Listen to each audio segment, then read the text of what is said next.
He survived the crash, but forgot who I was. He looked right through me. The man I'd built my life with, the one who had promised me forever, and there wasn't a single flicker of recognition in his eyes. I had to ask, "Do you know who I am?" And when he said no, my world ended for a second time. The first was 2 days before, when his car was hit head-on. This was somehow so much worse. Section 1, the before. Our life before the accident, it wasn't a movie. It was something quieter, and it was better. It was real. I still remember the day we met. It was, of all things, over the last blueberry muffin at this tiny cafe.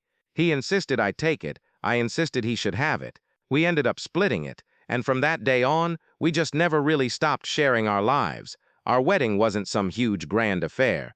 We got married in my parents' backyard, with fairy lights strung up in the old oak tree and just our closest friends and family. His vows weren't some poetic masterpiece. They were clumsy and honest, and meant only for me. He promised to always kill the spiders, to never watch the next episode of our show without me, and to always hold my hand. Simple promises, the kind you actually build a life on. Our love was in all the little things. The way he'd make me coffee in the morning, exactly how I liked it, without me ever having to ask. The way I'd leave little notes in his lunch bag.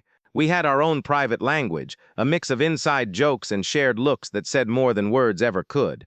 We had a future all planned out. A house, a small garden, maybe a dog, a life that stretched out ahead of us, so comfortable and bright. That was our before, a quiet, beautiful, ordinary life. I never thought it would be something I'd have to look back on like a distant memory. I never thought I'd be talking about us in the past tense. Section 2. The incident, the day of the crash, started like any other Tuesday. He kissed me goodbye, grabbed the coffee I'd made, and said, "See you tonight." Just like always. The sheer ordinary nature of it is what haunts me the most. There was no bad feeling, no sense of dread. It was just a day. The call came in the afternoon while I was in the middle of a meeting at work. I saw the unknown number and almost ignored it. God, I wish I had. It was a police officer, his voice calm and professional. He told me there had been an accident. He said my husband's name, and he asked me to come to the hospital. After that, time just warped. The drive there is a blur. Red lights that seem to last forever, the sterile, clean smell of the waiting room, the impossibly slow tick of the clock on the wall. Every single minute was a lifetime of panic and prayer. You bargain with whatever's out there in moments like that. Please just let him be alive. I can handle anything else. Just please let him be alive. When the doctor finally came out, his first words were, "He's stable." The relief was so huge it buckled my knees. It felt like I could finally breathe for the first time in hours. He was alive. The universe had kept its side of the bargain. I thought the worst was over. I had no idea that my promise that I could handle anything else was about to be tested in the cruelest way imaginable. Section 3. The aftermath and the revelation.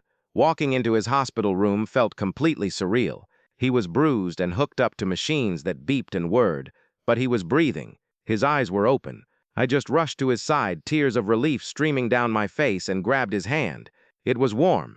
He was real. He was here. "I'm here," I said, my voice cracking. I was so scared. He just looked at me. There was nothing there, just a vacant, almost polite confusion, like I was a stranger who'd wandered into his room by mistake. My smile started to fade. Maybe it's the medication, I thought. Maybe he's just dazed. I tried again, squeezing his hand. "It's me. It's your wife." He slowly pulled his hand away. "I'm sorry," he said, his voice all raspy. I don't think I know you." That's when I asked the question, the one that shattered everything into a million pieces. "Do you know who I am?" His no was quiet, but it was a sonic boom that leveled the entire world I knew. The doctors later started throwing around clinical terms. Traumatic brain injury, post-traumatic amnesia. All I heard was that the man I loved was gone. He survived the crash, but our life, our shared history, our love story, that was the casualty. It was wiped completely clean, and I was left standing in the rubble, a total stranger to the person who was my entire world. A doctor told me that for many families, this loss of connection and the changes in personality are the most devastating part of a brain injury. Section 4. The grief of a living ghost. There's a special kind of pain that comes with grieving someone who is still alive. I later learned there's a name for it, ambiguous loss. It's a grief that has no real closure, because how can it? He's right here in front of me, but he's gone. I wake up every morning and for a split second I forget. Then I see him, and he gives me that same polite, distant look he'd give a nurse, and the loss hits me all over again. Well-meaning friends will say things like, "At least you still have him," and I know they mean well, but it feels like a knife twisting in my gut. Do I? I have his body, I have his face and his voice, but the person who holds 15 years of my memories, who knows my biggest fears and my wildest dreams, the man I built a life with, that person is missing. Many spouses in this situation say it feels like being married to a stranger. My role in his life changed overnight. I went from being his partner to his caregiver. I'm the one managing his appointments, reminding him of his own daily schedule, telling him stories about his own life that to him just sound like fiction. The line between partner and carer gets so blurred, and it puts an incredible strain on everything. It's an overwhelming sadness and a loneliness that's hard to describe. I'm grieving our shared past, while he's grieving an identity he can't even remember. He'll look at old photos of us with this detached curiosity, trying to see himself in a man he doesn't know. This kind of grief is a silent, lonely battle, without any of the support or rituals that come with a physical death. There's no funeral for a memory. There's no headstone for a lost identity. There's just the quiet daily ache of loving a ghost who still breathes. Section 5, Searching for a Glimmer. For the first few months, I was just lost in a fog of hopelessness. Every single day was just another painful reminder of what was gone. But you can't live in that darkness forever. You have to start looking for a crack, any crack for the light to get in. For us, that light didn't come in some sudden flash of memory. It started to show up in small, quiet moments. Following the advice of a therapist, I started creating new, simple routines we could do together. Morning walks, cooking dinner. We couldn't rely on our shared past, so I had to start building a shared present.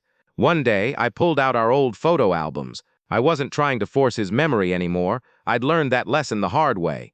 It just led to frustration for both of us. Instead, I just started telling him the stories, not as his history, but just as stories. I told him about the time we got horribly lost on a road trip and ended up at this bizarre roadside dinosaur park. And as I was describing it, a small smile touched his lips, a real one. He said, "That sounds like something I'd do." It wasn't a memory, but it was a connection. It was the first time he saw a tiny piece of himself in the man I was describing, so we started a new tradition, date nights.